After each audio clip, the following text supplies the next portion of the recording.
Hey guys, today we're going to learn what Dharma or Dharam actually means. Let's get started. Have you ever wondered what being dharmic actually means? Can one do bad things and still be dharmic?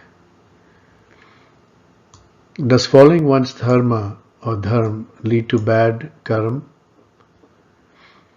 What about the notions of absolute versus relative moralities? Where absolute morality, of course, means that there is a set of good and bad that exists independent of which society we are in, and relative is the opposite. How does being dharmic relate to that? Let's find out.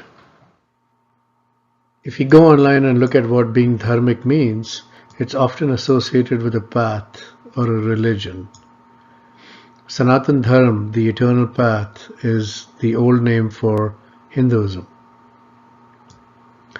Also, the performance of good deeds is associated with being dharmic. In Buddhism, being dharmic means following a certain path, whether it's eightfold or fourfold. And in Hinduism, you have four phases in life that you follow if you want to be dharmic. But is there more to being dharmic than just following a certain path? There is no good or bad beyond the Maya that is our life. So what do we mean by saying being dharmic is the same as being good?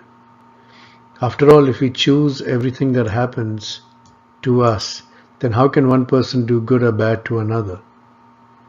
From this point of view, being dharmic could mean the intent behind each action that you do is egoless.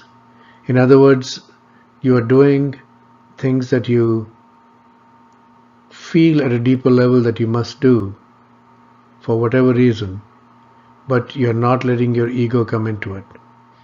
This is captured in almost every religion in different forms. For example, Krishna tells Arjuna in the Gita that you do whatever your duty tells you to do, but you do it without thought of reward or punishment.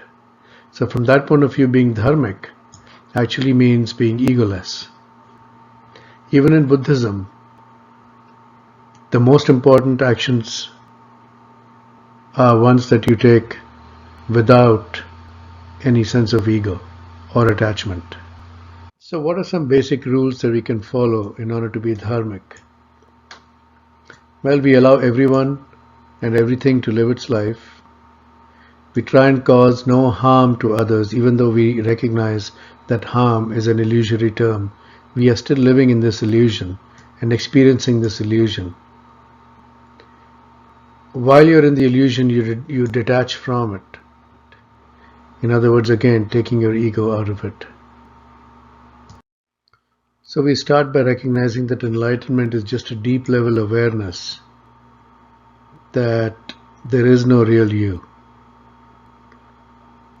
apart from your beliefs, thoughts, and emotions, which make up this illusory existence.